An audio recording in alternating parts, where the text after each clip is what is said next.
I'm Nora, and I never thought my life would unravel like this. My once vibrant marriage has turned into a cold, empty shell, where the silence between me and Ethan cuts deeper than any words ever could. Trapped in a glass cage of loneliness, I've been fading into the background of my own story, until one reckless night changed everything. A chance encounter under the glittering Chicago skyline ignited a spark I thought was long dead, pulling me into a dangerous dance of desire and defiance. But as the sun rose, so did the weight of my choices, leaving me teetering on the edge of a truth that could shatter my world. What did I do in the shadows of that night? And will I ever find my way back? Picture this. I'm standing at the edge of my world, toes curling over the invisible line that separates who I was from who I'm becoming. My name is Nora, and at 36, I've started to feel like a ghost in my own life. I live in a sleek, modern apartment in downtown Chicago, a place that once buzzed with laughter and late-night whispers, but now it's just a polished cage, all glass and steel, reflecting a version of me I don't recognize. I'm married to Ethan, 38, a corporate consultant whose ambition burns brighter than any flame we ever shared. 12 years together, 8 of them bound by vows, and yet I'm not sure he even sees me anymore. These past 6 months, a heavy silence has settled over us, thicker than the fog rolling off Lake Michigan. Ethan's gone before the sun creeps through our blinds, and when he drags himself home, it's often after midnight, the sharp jangle of his keys in the door slicing through the stillness. I wait for him sometimes, sitting at the dining table, a plate of dinner long gone cold in front of me.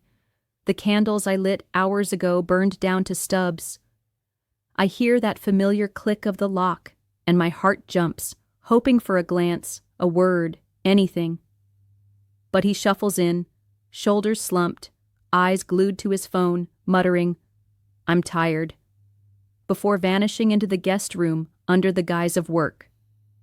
I'm left with the echo of his dismissal, the clink of my fork against the plate as I clear the table alone. I've tried to bridge this chasm between us. I've slipped notes into his briefcase, little scribbles of affection, reminders of who we used to be. I've suggested date nights, picturing us at some cozy bistro, laughing over wine like we did in the early days.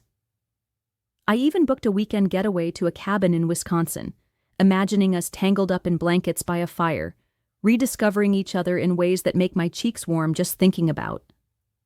But he canceled at the last minute, citing some vague crisis at work, his voice flat over the phone. "We'll talk later. Things are complicated now," he always says, and I've come to realize later is just a hollow word, a placeholder for a promise he has no intention of keeping. I work as a freelance graphic designer, mostly from home, which means I have too much time to notice the emptiness. My days are spent in front of a screen, crafting visuals for clients, while my own life feels like it's fading to grayscale.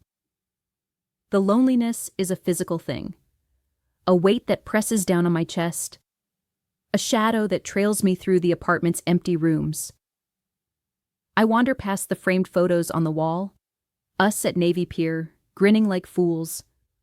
Our wedding day, his hand on my waist, pulling me close. And I wonder when we stopped touching like that, when his warmth became a memory. Thankfully, I have Lila, my best friend since college, the one person who still pulls me out of my shell when I'm sinking too deep into myself. Lila's a burst of energy, always dragging me into her whirlwind of plans, and tonight, I'm finally letting her. It's a Friday evening, and I'm standing in front of the full-length mirror in our bedroom, the dim light casting soft shadows across the room. I'm wearing a deep emerald dress, one Ethan once said made my hazel eyes light up like the city skyline at dusk. I haven't slipped into it in years, and as I stare at my reflection, I barely know the woman looking back at me. My face is pale, like I've been drained of color, my smile nowhere to be found, my shoulders slumped under an invisible weight. I run my fingers along the smooth fabric, tracing the memories woven into every thread. I can still feel the night he spun me around in a crowded restaurant, his laughter ringing in my ears as we danced between tables, not caring who watched. That memory cuts deep, a sharp ache in my chest, and suddenly, I can't stand being in this apartment for one more second. The walls feel like they're closing in, suffocating me with silence. I grab my purse from the bed, the leather cool against my trembling fingers, and slip on a pair of heels that click sharply against the hardwood floor. My phone buzzes as I type a quick message to Lila. "I'm coming to your party. Be there soon." My heart's pounding as I step out of the bedroom, leaving behind the stillness that's been my prison for too long. I need noise. I need life. I need to remember what it feels like to breathe without this heaviness. The cab ride downtown is a blur of neon lights flashing past the window, Chicago's streets alive with the hum of Friday night chaos. The driver's radio crackles with some late-night talk show, but I barely hear it over the rush of my own thoughts. The city's pulse seeps into me, waking up senses I'd forgotten I had. My fingers tap nervously on my knee, the emerald fabric of my dress catching the glow of passing streetlights. I'm excited, but there's a knot of nerves twisting in my stomach, a fear of stepping into a world I've been hiding from for months. When the cab pulls up to Lila's loft, I can already hear the muffled thump of music vibrating through the brick walls. I pay the driver, my heels clicking on the pavement as I make my way to the entrance. The cool night air brushes against my bare arms, sending a shiver down my spine, but I push forward, riding the elevator up to her floor. The doors slide open, and I'm hit with a wave of warmth, laughter, and the clink of glasses. Lila's loft is a sprawling industrial space with exposed beams and string lights draped across the ceiling, casting a golden glow over the crowd. It's the complete opposite of the sterile quiet of my home, and for a moment, I just stand there, letting the energy of the room wash over me. I weave through the sea of unfamiliar faces, the buzz of conversation and music wrapping around me like a warm blanket. Lila spots me almost instantly, her vibrant energy cutting through the crowd as she rushes over with a wide grin, pulling me into a tight hug. Her laughter is infectious, and for a brief second, I feel a flicker of the old me stirring awake. But even with her by my side, I can't shake the undercurrent of restlessness gnawing at me. After a while, I need a breather from the noise, so I slip away, finding solace on the balcony overlooking the glittering sprawl of Chicago at night. The cool air bites at my skin, but I welcome it, leaning against the railing, staring out at the city lights that seem to pulse with secrets of their own. That's when I hear the soft scrape of a shoe behind me. I turn, and there he is, a man approaching with a quiet confidence that catches me off guard. He's in his mid-40s, with salt and pepper hair that frames a weathered but striking face, and his eyes, a warm, lively gaze, seem to pierce right through the walls I've built around myself. He introduces himself as Gabriel, a friend of Lila's, a photographer who's always on the move, chasing the next perfect shot. His voice is calm, inviting, like a melody that draws you in without effort. We start talking, at first about the view stretching out before us, the way the city seems to breathe beneath the stars. Then the conversation shifts. Art, travel, the little moments that make life feel bigger. Hours slip away unnoticed, the party's clamor fading into a distant hum, the night wrapping us in its quiet embrace, like we're the only two people in the world. Gabriel's stories paint vivid pictures in my mind. He tells me about capturing the first light of dawn over the dunes in Morocco, the way the sand glowed like molten gold. He describes quiet mornings in Paris, sitting at a cafe with nothing but a sketchbook and the sound of the city waking up. I find myself laughing, really laughing, for the first time in months, the sound foreign but freeing. I notice the smallest things about him. The way his hands move with every word, animated and full of passion. The faint, earthy scent of his cologne that lingers in the air between us. The way his gaze holds mine just a beat longer than it should. Then, there's a moment that shifts everything. He points to a distant building, some obscure landmark with a story behind it, and as he does, his fingers brush against my wrist. It's a fleeting touch, barely there, but it sends a jolt through me, electric and undeniable. My breath catches, my heart pounding like a drum in my chest, but I don't pull away. I stay, rooted to the spot, caught in the current of whatever this is. Our conversation turns deeper, more personal, like we've peeled back the surface and exposed something raw. I confess how invisible I've felt in my own life, how I've been fading into the background of my own story. He listens, really listens, and then shares his own truth, that he's been alone for years, always moving, always searching for a connection that feels real. There's a tension building between us, a silent pull that I can't ignore. Then he suggests we leave the party, find somewhere quieter to keep talking. His words hang in the air, heavy with unspoken possibilities. I hesitate, my wedding ring suddenly feeling like a lead weight on my finger, a reminder of vows and a life I've been clinging to despite the emptiness. But the loneliness I've carried for so long pushes against that restraint, urging me forward, whispering that I deserve to feel something, anything, again. I agree, my voice barely above a whisper, and just like that, we're slipping out of Lila's loft, the night air cool against my flushed skin. We end up walking to a nearby hotel, the kind with sleek lines and glass walls that reflect the city's glow. The journey there feels like a dream, my mind in a daze, every step pulling me further from the life I've known. I'm Nora, and as I step into our apartment, just as the sun begins to rise, the silence hits me like a physical force, heavier than it's ever been. The familiar space feels like a stranger's home now.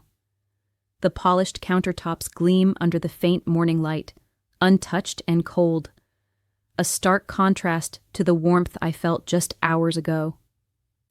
Ethan's coffee mug sits on the counter, exactly where he left it days ago, a silent relic of a routine that no longer includes me. In my hands, the emerald dress is crumpled, its fabric carrying the weight of last night's choices, the scent of the city, and something earthier clinging to it. I can still feel the echoes of laughter, the brush of a gaze that saw me in a way I'd forgotten was possible. I sink into a chair at the kitchen table, the wood creaking under me, and stare at the wedding ring on my finger.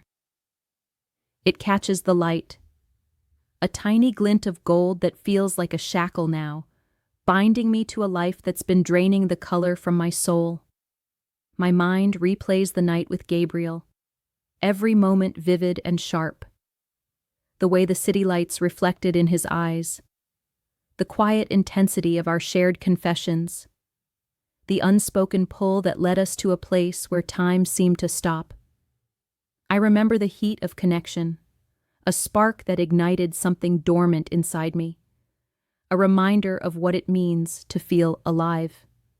And as I sit here, in the stillness of this apartment, I realize I don't regret it.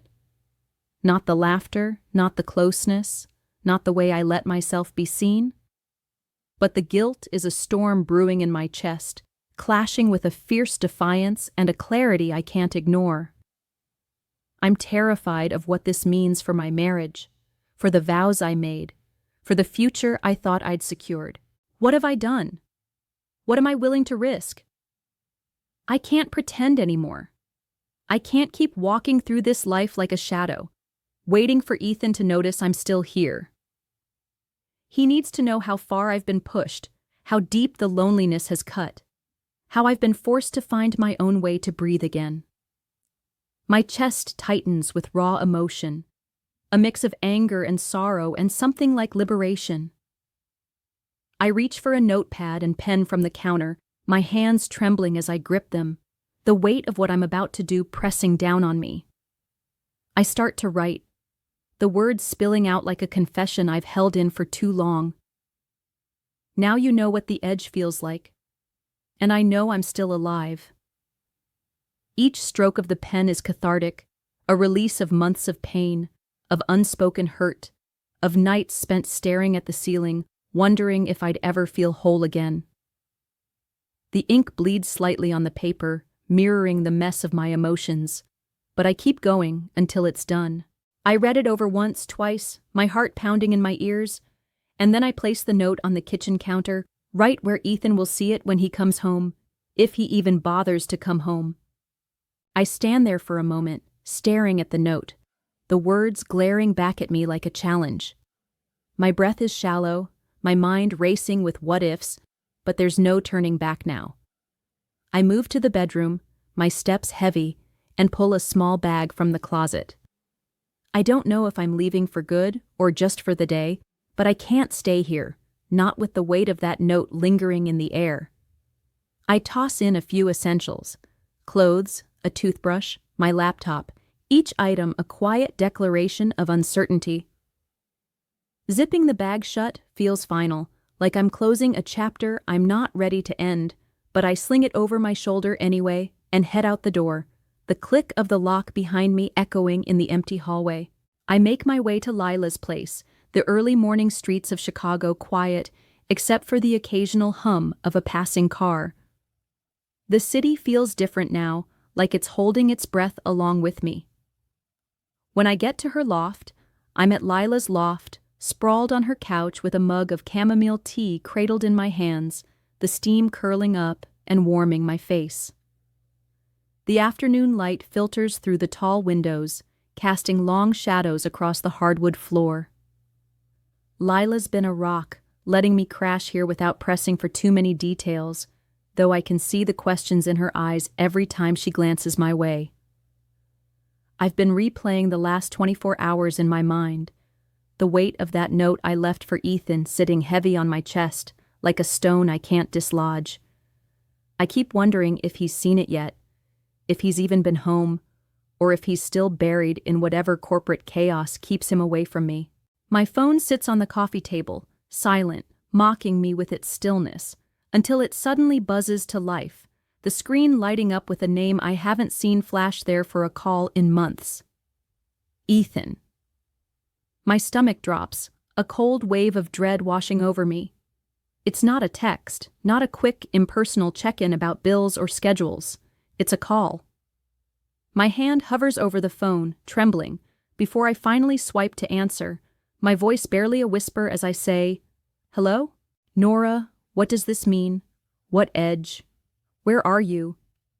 His voice on the other end is raw, trembling, a sound I haven't heard since the early days of our marriage, when arguments would flare up like wildfires, only to be doused by desperate apologies and tangled embraces under the sheets. Hearing him like this now, so undone, it's like a punch to the gut. My emotions crash over me in waves. Anger for all the months of silence, guilt for what I've done to push us here, and a strange, aching relief that he's finally reacting, finally feeling something. I grip the phone tighter, my knuckles whitening as I try to steady my breath. "I'm at Lila's," I managed to say, my words clipped, guarded. I needed space. There's a pause, a heavy one, and I can hear the faint sound of traffic in the background, like he's outside somewhere, pacing maybe. "I found the note an hour ago," he says, his voice breaking on the edges. "I left work early. First time in years, Nora. I came home and you weren't there. I didn't know what to think. Are you okay? Have you left me? Is there someone else?" His questions tumble out, clumsy and frantic, each one slicing into me like a blade. I bite my lip, the taste of salt on my tongue as I fight back the urge to spill everything about Gabriel, about the night that made me feel alive again in ways I can't even name. But I don't. I can't. Not yet. Instead, I let the silence stretch between us, letting him pour out his fear, his confusion, while I wrestle with the storm inside me. "Ethan?" I finally say, my voice cracking like thin ice. "I've felt invisible. For months, years maybe. I've been screaming for you to see me, to really look at me, and you never did. I needed to feel something, anything, just to know I'm still here." The words hang there, raw and jagged, and I can feel the tears burning behind my eyes, but I blink them away, refusing to let them fall. There's another long pause, and I hear his breathing, heavy and uneven, almost like he's choking back a sob. My heart twists at the sound, because I know that sound. I've heard it before, in moments when we were both so broken, but still clinging to each other. "I didn't know it was this bad," he whispers, so softly I almost miss it. "I'm sorry." Those two words, simple, overdue, hit me like a tidal wave. The first apology in months, maybe longer, and they carry a weight I wasn't prepared for. They heal something in me, a tiny fracture mending with a fragile thread, but they also hurt, because they remind me of how much we've lost, how far we've. As I lay on Lila's couch that night, the weight of Ethan's call pressed down on me like a storm cloud refusing to break.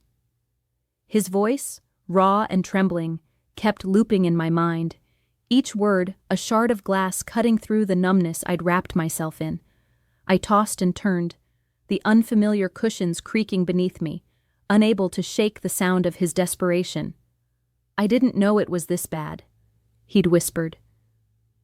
And I wondered if I could trust this sudden shift, this crack in the armor of his indifference. Had he really not seen me fading away all these months, or was this just panic speaking? A reaction to the note that laid bare my pain. My thoughts churned, restless, as the city hummed outside Lila's loft, its distant noise a reminder of the chaos I'd invited into my life. Sleep evaded me, and I stared at the ceiling, questioning everything, my choices, my feelings, and whether there was any path back to the life I once knew. Morning crept in slowly, gray light filtering through the tall windows, casting long, somber shadows across the room. My phone buzzed on the coffee table, startling me from my haze. I reached for it with a shaky hand, my breath catching as I saw Ethan's name again. Not a call this time, but a text, simple and stark. "I'm home. Waiting for you, please." Those words sliced through me, sharp and direct, carrying a vulnerability I hadn't expected. They weren't a command or a casual request. They were a plea, raw and unadorned, and they hit me somewhere deep, stirring a mix of longing and dread. I sat there, staring at the screen, my thumb hovering over the reply button, torn between the safety of staying away and the pull to face whatever awaited me. In the end, I knew I couldn't hide forever.